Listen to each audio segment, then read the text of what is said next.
Yo, what's up para Bujang People sekalian? Kembali lagi bersama admin Bujang di sini. Nah, pada video kali ini kita akan melanjutkan kembali kisah dari komik Doomsday Clock. Di video bagian kedua ini, admin Bujang akan membahas Doomsday Clock isu ketiga dan isu keempat. Setelah sebelumnya di isu 1 dan 2, Ozymandias bersama Rorschach, Marionette, dan Mime berangkat mencari keberadaan dari Dr. Manhattan untuk memperbaiki keadaan dunia mereka yang sudah diambang kehancuran. Mereka berpindah ke universe utama DC, tepatnya di kota Gotham. Di sana, Ozymandias dan Rorschach berpencar untuk bertemu dengan Lex Luthor dan Bruce Wayne. Nah, bagaimana kisah kelanjutannya? Oke, tanpa basa-basi lagi, langsung saja kita mulai.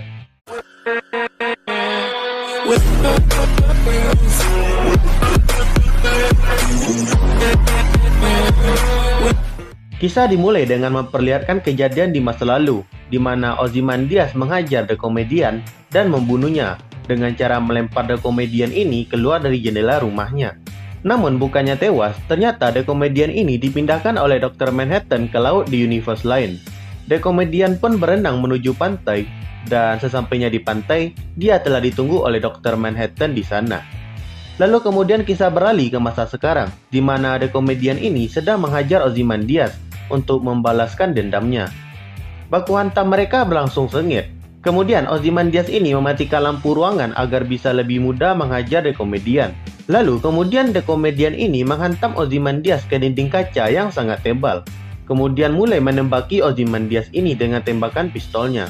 Ozymandias pun berhasil menghindari setiap tembakan tersebut. Ternyata Ozymandias memang sengaja untuk membuat The Comedian ini menembak dirinya, supaya Ozymandias ini bisa memecahkan kaca yang sangat tebal itu untuk kabur dari sana. Dengan kemampuan akrobatiknya, Ozymandias ini berhasil mendarat dengan selamat. Namun sayangnya, tali penyangga tempat dia mendarat tidak kuat menahan beban yang tiba-tiba saja bertambah, hingga akhirnya tali itu pun putus. Hal ini membuat Ozymandias ini terjatuh ke trotoar, dan untungnya dirinya ini masih bisa bernafas.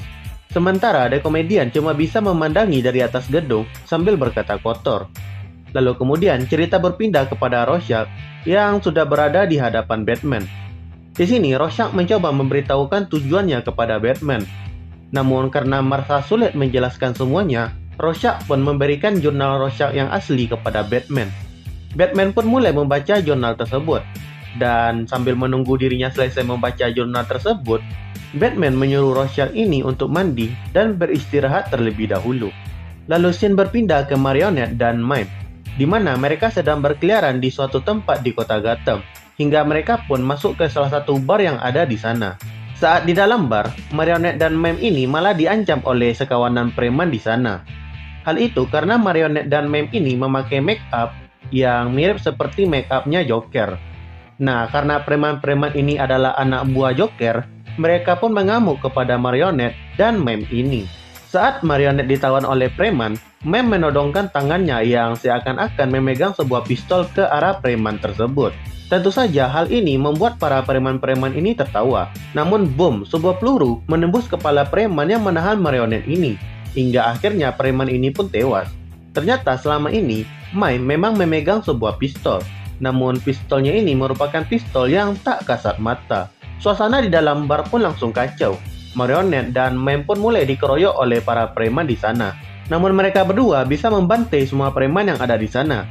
Kita juga diperlihatkan kemampuan dari Marionette yang bisa memotong pistol, kepala, dan tangan orang dengan sangat mudah dengan senjatanya yang tampak seperti tali yang sangat tajam. Lalu setelah membantai semua orang di sana, Marionette dan Mime pun minum-minum di bar itu. Kemudian membahas apa yang akan mereka lakukan selanjutnya, yaitu mencari orang yang disebut oleh preman tadi, yaitu The Joker. Lalu scene berpindah pada suatu tempat di mana isinya itu para orang-orang tua lanjut usia. Di sana, sebuah televisi menampilkan berita mengenai orang-orang yang menuntut Batman untuk mengungkapkan identitas rahasianya. Dan juga berita mengenai The Superman Theory, yang mana The Superman Theory ini adalah sebuah teori di mana para superhuman atau metahuman itu adalah buatan pemerintah. Orang-orang yang percaya dengan The Superman Theory ini mempertanyakan mengapa 97% populasi metahuman ada di Amerika. Tentu saja hal ini menimbulkan kecurigaan dan membuat banyak masyarakat percaya kepada The Superman Theory ini. Kemudian di tengah penyampaian berita di televisi tadi, siaran televisi diganti oleh seorang kakek-kakek ke siaran film yang berjudul The Adjournment, sebuah film tentang detektif yang menyelidiki sebuah kasus pembunuhan. Lalu kita kembali ke Rorschach yang disuruh oleh Batman untuk beristirahat terlebih dahulu dan mandi, sambil menunggu Batman selesai membaca jurnal Rorschach tadi. Rorschach pun ditawari pakaian dan teh oleh Alfred, namun Rorschach menolaknya. Di sini Rorschach malah meminta dibuatkan sebuah pancake. Alfred pun menerima permintaannya, lalu meninggalkan Rorschach ini sendiri di ruangannya. Rorschach pun membuka topengnya dan inilah wajah dari Rorschach kedua, yaitu seorang pemuda berkulit gelap yang bernama Reggie Long. Reggie Long pun masuk ke kamar mandi dan mulai membasuh tubuhnya. Di sini sambil mandi, pikirannya menjadi kemana-mana. Dia berpikir harus membasuh bersih tubuhnya, karena tubuhnya itu sekotor tangan dari Ozymandias yang telah membunuh 3 juta orang. Karena terlalu keras membasuh kepalanya, Reggie Long ini melukai kepalanya sendiri sampai kepalanya mengeluarkan darah yang cukup banyak. Lalu kemudian setelah mandi, Reggie Long ini pun tertidur. Di dalam tidurnya, Rorschach kedua atau Reggie Long ini bermimpi tentang kejadian masa lalu, di mana dia berada di dalam mobil di tengah-tengah kemacetan di kota New York. Dan pada saat itu, Ozymandias melakukan rencananya dan membunuh sekitar 3 juta orang yang ada di sana untuk memfitnah Dr. Manhattan. Reggie Long pun panik dan langsung bangun dari tidurnya. Di sampingnya, Bruce sudah duduk dan mengatakan kalau Reggie Long ini aman berada di rumah Bruce. Dan Bruce juga telah selesai membaca jurnal Rorschach saat Reggie Long ini tertidur hampir 24 jam. Bruce mengatakan kalau dia tahu di mana keberadaan dari Dr. Manhattan, yaitu di penjara Arkham Asylum. Kemudian Batman dan Reggie Long aka Rorschach kedua ini pun menuju ke Arkham Asylum. Rorschach mengikuti Batman yang menggunakan alatnya untuk mendeteksi sinyal dari Dr. Manhattan. Dan sampailah mereka berdua di sebuah ruangan. Rorschach pun masuk ke ruangan tersebut sambil memanggil nama Dr. Manhattan. Namun tidak disangka, Batman malah menutup ruangan sel tersebut dan mengurung Rorschach di dalamnya. Rorschach pun mengancam akan membunuh Batman. Namun sesaat setelah mengancam Batman, dia malah meminta maaf dan memohon agar dikeluarkan dari sel tersebut. Namun Batman tidak menghiraukan Rorschach dan berjalan menjauh. Dan isu ketiga pun berakhir di sini. Kemudian lanjut ke isu keempat. Rorschach atau Reggie Long ini telah ditipu oleh Batman dan sekarang dia menjadi tahanan di Arkham Asylum. Di sini Reggie Long mulai mengalami gejala-gejala trauma akan kejadian masa lalunya dan juga kita diperlihatkan mengenai masa lalu dari Reggie Long ini. Dia merupakan seorang anak biasa dari pasangan Malcolm Long dan Gloria Long. Nah, ketika waktu Reggie Long ini masih di sekolah, anak-anak di sekolahnya itu sedang melakukan demo terhadap Presiden Amerika mengenai Dr. Manhattan. Nah, si Reggie Long ini setelah teleponan dengan ibunya mengenai masalah keluarga, dia pergi dari sekolahnya menggunakan mobil. Kemudian di tengah-tengah kemacetan, terjadilah ledakan besar di tengah kota yang membunuh hampir 3 juta orang di sana, termasuk orang tua dari Reggie Long ini. Reggie Long ini pun berhasil selamat dari ledakan tersebut, karena jaraknya dari pusat ledakan cukup jauh. Namun meskipun begitu, dia menderita luka-luka ringan dan luka mental yang sangat berat alias trauma. Reggie Long pun dimasukkan ke dalam rumah sakit jiwa. Di dalam rumah sakit jiwa ini, traumanya malah semakin menjadi-jadi. Seperti dia melihat petugas rumah sakit jiwa sebagai korban pembantaian di kota New York. Dia sering melawan saat akan diberi obat dan menyerang petugas serta kabur dari ruangannya. Ketika kabur dari ruangannya, Reggie Long ini pergi ke atap rumah sakit jiwa. Dan di situ, dia kehabisan pilihan di pinggir atap sambil memukul-mukul kepalanya. Ketika lagi asik memukul-mukul kepalanya, Reggie Long ini sadar bahwa ada orang lain di situ, yaitu om-om bugil yang menggunakan sesuatu seperti sayap. Reggie Long pun bertanya kepada om-om ini apakah dia akan melompat. Lalu om-om ini menjawab, "Tentu tidak, aku akan terbang. Kau tahu, aku sudah mempelajari rahasia untuk terbang. Aku membayangkannya tepat di dalam sini," sambil menunjuk ke arah kepalanya. Kemudian om-om bugil ini berkata lagi, "Aku melihat apa yang ingin aku lihat." Kemudian om-om bugil ini melompat dari atap dan ajaibnya dia terbang dengan bokong bugilnya itu. Reggie Long yang terpana melihat bokong, maksudnya om-om yang bisa terbang ini, berhasil ditahan oleh petugas rumah sakit yang sampai ke atas atap. Kemudian scene berpindah ke masa sekarang, di mana Reggie Long di Arkham Asylum sedang menjalani tes psikologi. Awalnya, tes ini memicu trauma masa lalu dari Regilong. Namun karena teringat kata-kata Om Bugil ini, Regilong pun mulai bisa mengendalikan dirinya. Kemudian kembali ke scene masa lalunya Regilong ini. Di sini, Om Bugil tadi tertangkap lagi dan dimasukkan ke rumah sakit jiwa lagi. Kemudian Regilong dan Om Bugil ini pun berteman. Om ini memperkenalkan dirinya sebagai Moodman, yang juga merupakan salah satu anggota dari kelompok pahlawan bertopeng di masanya. Nama asli dari Moodman ini adalah Byron Lewis.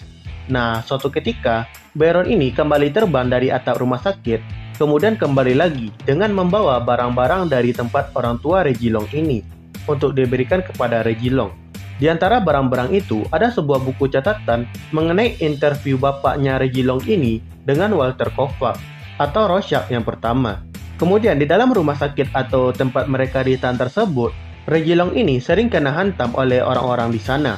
Melihat hal itu, Byron pun mengajarkan Regilong ilmu bela diri, hingga akhirnya Regilong ini menjadi hebat dalam urusan baku hantam. Lalu saat berita mengenai Adrian atau Ozymandias yang menjadi dalang dalam peristiwa di kota New York dan telah membunuh sekitar 3 juta orang ini terungkap, Regilong pun memutuskan untuk membalas dendam. Dia kabur dari tempatnya ditahan dengan cara membuat alarm kebakaran berbunyi dan membakar kain cucian di situ hingga apinya merambat ke semua rumah sakit. Orang-orang pun berlarian keluar dan Regilong beserta Byron pun berhasil kabur dari sana. Namun karena Byron ini terlalu mendalami perannya sebagai Moodman atau manusia ngengat, dia malah merasa terpanggil oleh cahaya kobaran api yang membakar rumah sakit tersebut. Lalu dia berjalan masuk sambil memakai sayap ngengatnya dan hilang ditelan kobaran api. Kemudian kisah berlanjut di mana Regilong ini yang sudah menggunakan topeng Rorschach pergi ke markas Ozymandias di Antartika. Sesampainya di sana, Regilong berhasil masuk dan mendapati Ozymandias ini sedang duduk sendirian. Regilong pun berjalan menghampirinya dari belakang dan bermaksud untuk menusuk Ozymandias ini dengan sebuah pisau. Namun ternyata Ozymandias di sini sudah mengetahui kedatangan dari Regilong. Ozymandias pun berkata, "Jika kau di sini untuk membunuhku, aku akan sangat berterima kasih jika kau lakukan secepat yang kau bisa." Ozymandias di sini tahu kalau Rorschach yang dihadapannya ini bukanlah Walter Kovac. Lalu Ozymandias menjelaskan kepada Rorschach yang baru ini kalau dirinya ini terkena kanker otak dan usianya tidak lama lagi. Di sini Ozymandias juga mengakui kesalahannya dan merasa sangat menyesal atas apa yang telah dia perbuat. Mendengar hal itu, Regilong pun menjadi ragu untuk membunuh Ozymandias ini dan menjatuhkan pisaunya. Kemudian setelah beberapa waktu dan singkat cerita, mereka berdua pun menjadi rekan dan bekerja sama untuk mencari Dr. Manhattan agar bisa memulihkan keadaan dunia yang sudah diambang kehancuran ini. Lalu scene berpindah ke masa sekarang di Arkham Asylum, di mana Reggie ini dipanggil oleh seorang wanita yang bernama Jendu. Dan wanita ini menolong Reggie untuk kabur dari Arkham Asylum. Lalu scene berpindah ke Batcave, di mana ternyata orang yang melakukan tes psikologi dan mewawancarai Reggie selama di Arkham Asylum adalah Batman yang sedang menyamar menggunakan topeng pria lain. Kemudian isu keempat ini ditutup dengan keadaan dari Arkham Asylum di mana para petugasnya berkeliaran mencari keberadaan para tahanan yang kabur. Di sini juga diperlihatkan sebuah foto yang terjatuh dan asap dari nyamuk yang terbakar membentuk sebuah lambang. Dan ya, hal ini menunjukkan bahwa Dr. Manhattan ada di sana atau pernah ada di sana. Oke, itu dulu untuk video Doomsday Clock bagian kedua tentang isu ketiga dan keempat ini. Like dan subscribe channel ini biar admin Bujang tidak mageran untuk bikin konten menarik lainnya. Dan sampai bertemu lagi di video selanjutnya.